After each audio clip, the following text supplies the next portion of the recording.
For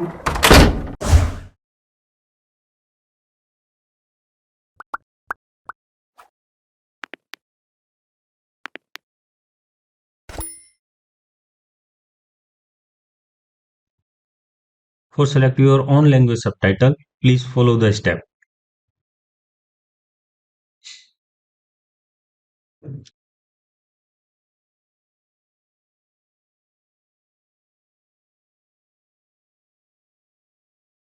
हमारे देश में बहुत से काबिल बच्चे ऐसे हैं जो पैसे की कमी के कारण कंप्यूटर कोर्स नहीं कर पाते। हम quality detail course free of cost उन्हें उपलब्ध कराना चाहते हैं। यदि आप हमारे वीडियो को पूरा देखते हैं, लाइक करते हैं, सब्सक्राइब करते हैं, तो यूट्यूब की एल्गोरिदम इन वीडियो को उन तक पहुंचा देगी। आपका ये छोटा सा प्रयास बहुत से लोगों की जिंदगी बदल सकता है। दोस्तों, अब हम वीरे रेंडरिंग सेटअप के बारे में विस्तार से बात करेंगे। वीरे रेंडरिंग को ठीक से जानने का हमारा उद्देश्य एक अच्छी क्वालिटी की इमेज तैयार करना है। एक अच्छी क्वालिटी की इमेज वही निकाल सकता है जो उन सब तत्वों को भली भांति जानता हो जो एक अच्छी इमेज का कारण होते हैं। अच्छी रेंडर इमेज को देखें तो हम उसे मोटे तौर पर 3 भागों में बांट सकते हैं। पहला, उचित मात्रा में लाइटिंग। दूसरा, तस्वीर का क्लियर या साफ होना। तीसरा, मटेरियल और टेक्सचर का सिलेक्शन। इसके अलावा एक और इम्पोर्टेंट बात है रेंडरिंग टाइम। चलिए सबसे पहले हम लाइटिंग के कॉन्सेप्ट को समझते हैं। अगर हम अपने आसपास के वातावरण को देखें तो हमें कई प्रकार के प्रकाश के सोर्स नजर आते हैं। जैसे कि दिन में बाहर सूरज। यदि दिन में हम कमरे के अंदर हों तो खिड़की भी एक प्रकार का लाइट का सोर्स होती है। रात को ट्यूबलाइट, बल्ब, स्ट्रीट लाइट, अन्य कई प्रकार के डायरेक्ट लाइट सोर्स होते हैं। लेकिन कुछ इनडायरेक्ट लाइट सोर्स भी होते हैं। उदाहरण के तौर पर यदि आप दिन में सूरज निकला हो और आप किसी बिल्डिंग की छांव में खड़े हैं, तो वहां पर सूरज की डायरेक्ट किरणें नहीं पड़ती, फिर भी आपको सब नजर आता है। दिन में आप कमरे में बल्ब न जलाएं, इतना प्रकाश रहता है कि आप देख सकें। ठीक ऐसे ही सुबह और शाम के समय होता है, जब सूरज की किरणें नहीं होती, लेकिन इतना प्रकाश होता है कि हम सब देख सकें। दिन में बिल्डिंग की छांव में हम खड़े होते हैं तो आसपास की कई जगहों से प्रकाश टकराकर हम तक पहुंचता है, जिसके कारण हम आसपास की चीजों को देख पाते हैं। प्रकाश का अन्य चीजों से टकराकर इधर-उधर फैलना ग्लोबल इल्यूमिनेशन कहलाता है, जिसे शॉर्ट फॉर्म में हम जीआई बोलते हैं। प्रकाश फोटॉन्स के माध्यम से चलता है और फोटॉन्स जहां टकराते हैं उस जगह को प्रकाशित करते हैं और वापस बाउंस बैक मारते हैं। इस प्रक्रिया के दौरान फोटॉन्स अपना प्रकाश खो देते हैं और फोटॉन्स जिस चीज से टकराते हैं उस जगह का थोड़ा सा रंग अपने प्रकाश में घोल लेते हैं। मान लो सफेद फर्श है और लाल दीवार। यदि प्रकाश लाल दीवार से टकराकर सफेद फर्श पर आता है तो सफेद फर्श पर हमें हल्के लाल रंग की रोशनी दिखाई देगी। फोटॉन्स के अपने रास्ते में टकराने की प्रक्रिया कभी समाप्त नहीं होती। हर बार टकराने के बाद वो अपना प्रकाश खो देता है और सरफेस से कलर उठाने की अपनी क्षमता को भी खोता है। फोटॉन्स की ये जो प्रकृति होती है, ये कृत्रिम लाइट और प्राकृतिक लाइट सोर्स में समान होती है। वीरे में वो सभी प्रकार के लाइट सोर्स दिए हैं जो हमें रियल दुनिया में दिखाई देते हैं। अब किसी भी सीन को दिखाई देने के लिए वहां पर ऑब्जेक्ट का होना जरूरी है। उस ऑब्जेक्ट की मौजूदगी लाइट सोर्स से टकराने के कारण वहां के वातावरण को प्रभावित करती है। लाइट जिस प्रकार से हमारी धरती पर काम करती है, अंतरिक्ष में लाइट वैसा काम नहीं करती क्योंकि वहां पर वातावरण नहीं है। धरती से आसमान नीला नजर आता है, लेकिन अंतरिक्ष में सूरज का प्रकाश होने के बावजूद वहां आसमान की जगह काला रंग दिखाई देता है। तो जहां हम 3D में अलग-अलग प्रकार की चीजों का प्रयोग करते हैं, जैसे फर्श, ग्राउंड, बाहर की तरफ पेड़-पौधे, कमरे के अंदर फर्नीचर, दीवारें, ये सब चीजें वीरे लाइटिंग के साथ मिलकर एक रियल एनवायरनमेंट बनाती हैं। यहाँ पर लाइट सोर्स और सीन में यूज होने वाले 3D मॉडल, ये दो प्रकार की चीजें हमारे पास मौजूद होती हैं। लाइट के हमारे पास कंट्रोलर है, 3D मॉडल पर अप्लाई टेक्सचर और मटेरियल के भी हमारे पास कंट्रोलर होते हैं। लेकिन यहाँ पर एक बात अच्छी है, मटेरियल और टेक्सचर की हमारे पास लाइब्रेरी होती है। जब हम रेंडरिंग की सेटिंग के बाद किसी भी सीन को रेंडर करते हैं, तो सीन के रेंडर की ड्यूरेशन कई बात पर निर्भर करती है।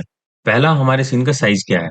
दूसरा, यदि किसी पैरामीटर को 10 पर सेट करने के बाद हम इमेज की वो क्वालिटी प्राप्त कर लेते हैं जो हमें चाहिए, तो वहां पर 20, 50 या 100 अमाउंट भरने का कोई फायदा नहीं है, क्योंकि उससे इमेज की क्वालिटी नहीं बढ़ेगी, वो पहले ही बेस्ट पर है, बल्कि रेंडरिंग का टाइम बढ़ जाएगा। एक और उदाहरण देता हूँ, यदि आपने 2 मिरर आमने-सामने लगा दिए, तो उनका आपस में रिफ्लेक्शन अनंत तक हो जाएगा। आपका प्रोसेसर उसी की कैलकुलेशन में लगा रहेगा, आपको समझ में नहीं आएगा कि रेंडरिंग का टाइम क्यों लग रहा है। तो ऐसी कंडीशन में आप वीडियो के कह सकते हैं कि 3 बार से ज्यादा रिफ्लेक्शन मत कैलकुलेट करना। हो सकता है सीन में हमें उससे ज्यादा की जरूरत ही ना हो। इसी प्रकार से जब हम मटेरियल के अंदर टेक्सचर लगाते हैं, तो उसका साइज क्या है। मान लो पूरे रूम का एक सीन है और टेबल पे एक छोटा सा कप रखा है। उस कप पर एक टेक्सचर अप्लाई है और टेक्सचर की जो सोर्स फाइल है उसका साइज है 200 एमबी। तो रेंडरिंग के टाइम प्रोसेसर को 200 एमबी को पूरा कैलकुलेट करना होगा। हो सकता है कि 200 केबी की इमेज अच्छे टेक्सचर के रूप में वहां नजर आए, तो 200 एमबी की इमेज की क्या जरूरत। तो रेंडरिंग की सेटिंग के समय इन बातों का ध्यान हमें रखना होता है। इसके अलावा एक और फैक्टर है जिसकी वजह से बच्चों का रेंडरिंग की सेटिंग में बहुत समय बर्बाद होता है। वो है वीरे के कंट्रोलर के जो टेक्निकल वर्ड हैं, उनकी मीनिंग का ना पता होना। उदाहरण के तौर पर वीरे में कॉमन यूज होने वाले कुछ शब्दों को मैं यहाँ बोलता हूँ।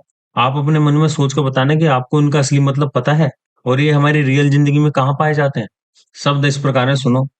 IPR, force progressive sampling, sub division, threshold, brute force, light case. जो बच्चे स्थानीय भाषा बोलते हैं वो इनका अर्थ नहीं जानते।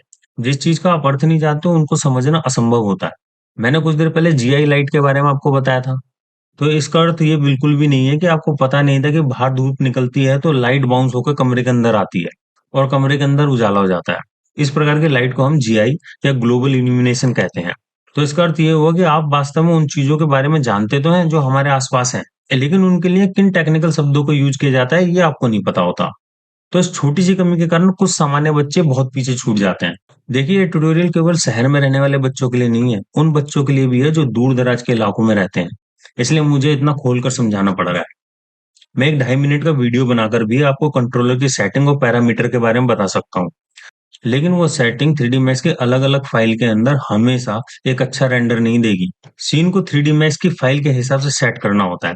इसलिए आपको सभी टूल और उसका वहां होने का कारण भी पता होना चाहिए। इसलिए मैं टूल की सेटिंग ही नहीं, उसका अर्थ भी समझाऊंगा ताकि आपको पता चल जाए ये रियल लाइफ में कहाँ मौजूद होते हैं। तभी आप इन्हें आसानी से याद कर पाओगे। इससे पहले कि वीडियो समाप्त करें, जीआई का एक एग्जाम्पल देख लेते हैं। उसके लिए मैंने ये सीन तैयार किया हुआ है। सबसे पहले मैं आपको इस लाइट सोर्स के बारे में बता देता हूँ। इसमें हमने कोई सेटिंग नहीं की है। इसके आप मॉडिफायर में जाके देखिए। ये वीरे लाइट हमने यहाँ से ली थी। बस इसको डिस्क में कन्वर्ट कर दिया हमने, प्लेन की जगह। यदि हम इसे प्लेन कर लेंगे तो इस तरीके की नजर आएगी। तो हमने इसको यहाँ पर सिर्फ डिस्क में कन्वर्ट किया हुआ है अभी। इसके अलावा कैमरे को भी देख लेते हैं थोड़ा। कैमरे को सिलेक्ट कीजिए, मॉडिफायर में जाइए। यहाँ पे हमने कैमरे की कोई भी सेटिंग को चेंज नहीं किया है। सिर्फ एफ नंबर जो है 8 से घटाकर हमने 6 कर दिए हैं और शटर स्पीड 200 से घटाकर 50 कर दी है। इसके अलावा हमने कोई चेंज नहीं किया। चलिए इस सेटिंग के साथ एक रेंडर निकालते हैं। सबसे पहले तो इस कैमरा व्यू को मैक्सिमाइज कर लेते हैं। इसके बाद रेंडरिंग सेटअप को खोलते हैं, जीआई में डालते हैं। जीआई में बाय डिफॉल्ट हमेशा ऑन होती है, लेकिन मैंने इसे अभी ऑफ कर रखा है। चलिए जब इसको ऑफ करते हैं तो देखते हैं किस तरीके का रेंडर निकलता है।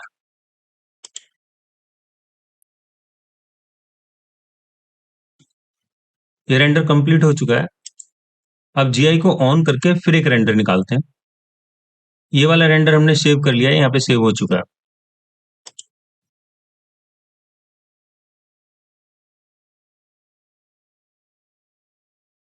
ये रेंडर भी कंप्लीट हो चुका है। वीरे सेटिंग को एक बार देखते हैं। वीरे सेटिंग में यहाँ पे सेकंड बाउंस जो था वो नन है। एक बार सेकंड बाउंस के साथ भी एक रेंडर और निकाल लेते हैं, फिर तीनों रेंडर को आपस में कंपेयर करेंगे और उनके बीच में क्या अंतर आया है इसको देखेंगे।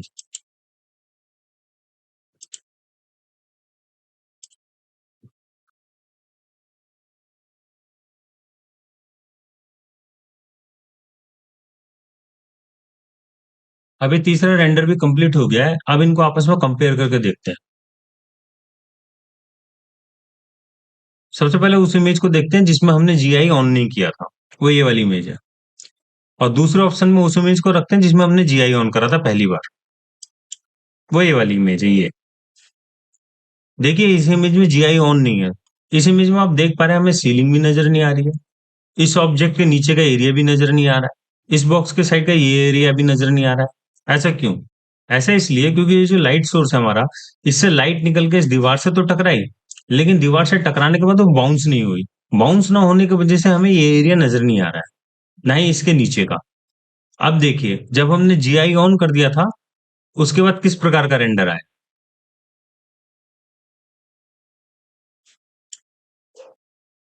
यहाँ पे आप लाइट के बाउंस को देख पा रहे हैं। लाइट यहां से निकली, इस दीवार से टकराई और इसके बाद बॉक्स के इस एरिया से टकराई। ये एरिया भी इल्यूमिनेट हो गया है। इससे पहले हमें छत भी नजर नहीं आ रही थी, छत भी दिखने लगी है। इस ऑब्जेक्ट के नीचे का एरिया भी हमें नजर नहीं आ रहा था, वो भी नजर आ रहा है। आपने एक बात और नोट की होगी कि ये एरिया में हल्का सा आपको रेडिश नजर आ रहा होगा। वो इसलिए लाइट के फोटोन्स जब बाउंस होकर इस तरफ आए तो उन्होंने इस दीवार का कुछ रेड कलर भी उठा लिया था। उसी रेड कलर की वजह से ये एरिया भी हमें थोड़ा-थोड़ा सा रेडिश नज़र आ रहा है। इसी प्रकार से हम इस एरिया को देखते हैं, क्या ये ग्रीनिश नज़र आएगा? हाँ, आप देख पा रहे हैं ये एरिया ग्रीनिश नज़र आ रहा है। चलिए अब हम इस वाली इमेज के साथ हम लास्ट वाला जो हमने रेंडर निकाला था उसको कंपेयर करते हैं।